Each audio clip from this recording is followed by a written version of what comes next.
Sensitivity को देखते हुए श्री कमलदीप गोयल जी ने, जो पुलिस अधीक्षक हैं, CIA 2 और मेरी सुपरविजन में एक टीम गठित की और उसके चलते हुए हमने जब इसमें इन्वेस्टिगेशन चालू की, और जैसा कि मैं हमेशा बोलता हूं कि पारंपरिक और साइंटिफिक इन्वेस्टिगेशन को जोड़ के जब हम इस तथ्य पे पहुंचे तो पता लगा कि जो मृतका बलजिंदर है उसका जो कत्ल है, उसका जो खून है, उसी के लड़के ने, आरोपी ने, जो गौमित है, अपने ही गांव शामपुर के एक लड़के पंकज के साथ मिलके प्लान करके उनका खून किया है।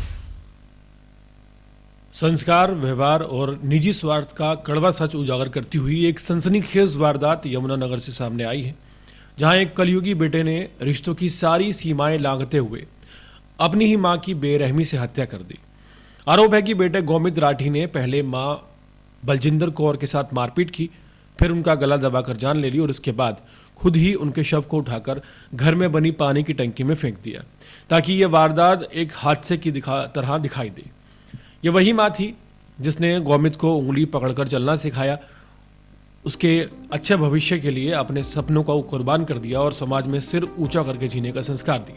लेकिन उसी बेटे ने एक प्रेम संबंध के लिए माँ की ममता, त्याग और रिश्तों की पवित्रता को कुचल दिया। ये घटना न सिर्फ एक जघन्य अपराध है, बल्कि ये हमारे समाज में बढ़ते स्वार्थ, टूटते पारिवारिक मूल्य और बदलते व्यवहार का एक भयावह आईना है। यमुनानगर हरियाणा में रिश्तों को शर्मसार करने वाली एक सनसनीखेज वारदात में पुलिस ने बड़ा खुलासा किया है। यमुनानगर के शामपुर गांव में सरपंच की पत्नी बलजिंदर कौर की हत्या किसी बाहरी व्यक्ति ने नहीं, बल्कि उनके ही बेटे गौमित राठी ने की थी। पुलिस के मुताबिक प्रेम संबंध के विरोध से नाराज गौमित इंग्लैंड से चुपचाप भारत आया। 6 दिन तक वो गांव के एक पशु बाड़े में छिपा रहा और फिर दोस्त पंकज के साथ मिलकर उसने इस जघन्य वारदात को अंजाम भी दिया। हत्या के बाद शव को घर में बनी पानी की टंकी में फेंक दिया गया ताकि मामला एक हादसे की तरह लगे। ये घटना दरअसल 24 दिसंबर रात की है। शामपुर गांव में सरपंच की पत्नी का शव घर की पानी की टंकी में मिलने से हड़कंप मच गया था। शुरुआती जांच में पता चला कि इस संदिग्ध मौत को हादसा बताया जा रहा है, लेकिन हालात और परिस्थिति को देखते हुए पुलिस को थोड़ा शक हुआ। मामला प्रभावशाली परिवार से जुड़ा होने के कारण जांच तुरंत क्राइम ब्रांच की विशेष टीम को सौंपी गई। जांच के दौरान पुलिस को यह पता चला कि मृतका का और उसके बेटे गौमित राठी के बीच एक लंबे समय से पारिवारिक विवाद चल रहा था। गौमित का दूसरी जाति की एक महिला के साथ प्रेम संबंध था, जिसका उसकी मां बलजिंदर कौर विरोध कर रही थी। पुलिस के अनुसार मां बेटे को समझाने की कोशिश कर रही थी और इसी को लेकर घर में अक्सर तनाव रहता था। इसी विवाद के चलते परिवार ने पहले गौमित को पढ़ाई के लिए इंग्लैंड भेज दिया था। गांव और परिवार को ये जानकारी थी कि गौमित इंग्लैंड में स्टडी वीजा पर है और वहीं काम कर रहा है, लेकिन जांच में यह बात सामने आई कि गौमित 18 दिसंबर को चुपचाप भारत वापस लौट आया था। उसने अपने लौटने की सूचना ना तो अपने पिता को दी और ना ही अपनी मां को इसकी जानकारी दी। पुलिस के मुताबिक गौमित गांव के घर में न जाकर एक पशु बाड़े में छिपा रहा, जहां वो 18 से 24 दिसंबर तक यानी कि 6 दिन रहा। पुलिस जांच में यह सामने आया कि इस साजिश में गौमित का दोस्त पंकज भी शामिल था। पंकज ही इन 6 दिनों तक उसे खाना और अन्य जरूरी सामान उपलब्ध करवा रहा था। 24 दिसंबर की रात जब घर में बलजिंदर कौर अकेली थी, तब गौमित, जो कि उसी का बेटा था, बाड़े से निकला, घर में गया। पुलिस के अनुसार मां बेटे के बीच कहासुनी हुई, जो कि हिंसक झड़प में बदल गई।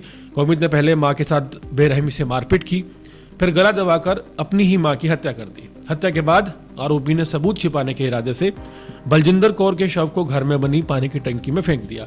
इसका उद्देश्य यह था कि मौत के बाद डूबने की घटना के रूप में इसे दिखाया जा सके।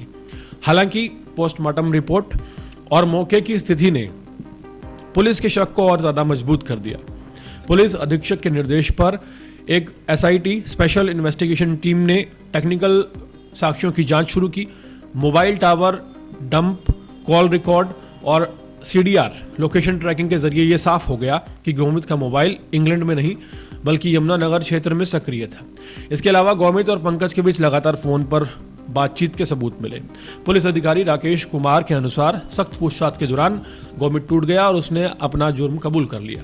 उसने ये बताया कि प्रेम संबंध के विरोध और पारिवारिक दबाव के चलते वो गुस्से और बदले की भावना में बिल्कुल अंधा हो गया था। पूछताछ में गौमित की भूमिका भी स्पष्ट हुई, जिसके बाद दोनों को, पंकज और गौमित को, गिरफ्तार कर लिया गया। आरोपियों को कोर्ट में पेश किया गया, जहां से दोनों को 4 दिन की पुलिस रिमांड पर भेजा गया है।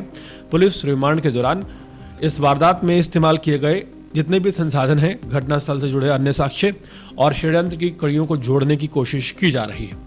हाल फिलहाल ये दिल दहलाने वाला मामला है और पुलिस का कहना है कि जांच अंतिम चरण पर है। सभी टेक्निकल और जियोग्राफिकल जो एविडेंस है उनकी मजबूत शिनाख्त करके उसे चार्जशीट में दाखिल किया जा रहा है। ये मामला ना सिर्फ एक हत्या का है, बल्कि ये दिखाता है कि पारिवारिक विवाद किस तरह एक भयावह अपराध में बदल सकते हैं। और आज की डेट में ये जो वारदात सामने आई है, ये वाकई भयावह है और एक बहुत बड़ा अलर्ट है।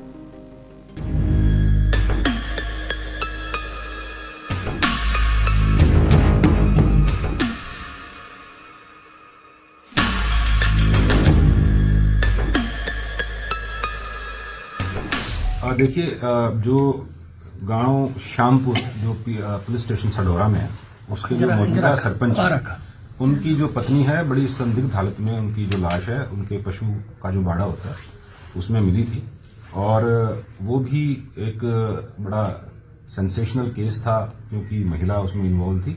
और उसकी भी मैं आपको बताऊं कि जो एज पर इंफॉर्मेशन 174 की कार्रवाई होगी थी, पहले इत्तफाकन की तरफ चल पड़े थे, लेकिन जो मृतका है उसके मायके वाले और उसके पति ने एसपी साहब को कहा कि जी हमें शक है कि हमारी जो ये उसकी जो सरपंच की जो पत्नी है उसका वध हुआ है, खून हुआ है, कत्ल हुआ है, ना कि वो इत्तफाकन वो डूब गई थी उसमें पानी में। तो उसकी सेंसिटिविटी को देखते हुए श्री कमलदीप गोयल जी ने, जो पुलिस अधीक्षक हैं, CIA 2 और मेरी सुपरविजन में एक टीम गठित की। और उसके चलते हुए हमने जब इसमें इन्वेस्टिगेशन चालू की, और जैसा कि मैं हमेशा बोलता हूं कि पारंपरिक और साइंटिफिक इन्वेस्टिगेशन को जोड़ के जब हम इस तथ्य पे पहुंचे तो पता लगा कि जो मृतका बलजिंदर है उसका जो कत्ल है, उसका जो खून है, उसी के लड़के ने, आरोपी ने, जो गौमित है, अपने ही गांव शामपुर के एक लड़के पंकज के साथ मिलके प्लान करके उनका खून किया है। देखिए, अभी क्योंकि वो कल ही अरेस्ट हुआ है और जो शुरुआती पूछताछ में जो अभी हमारे पास जो इंफॉर्मेशन है वो यही है कि गांव की ही किसी लड़की से वो शादी करना चाहता था, जिसके के घर वाले खिलाफ थे। और चूंकि वो बाहर गया हुआ था तो आर्थिक तंगी से वो जूझ रहा था और अपने घर वालों से निरंतर पैसों की डिमांड करता था, लेकिन पैसे ना पहुंचाने के कारण उसने षड्यंत्र रचा।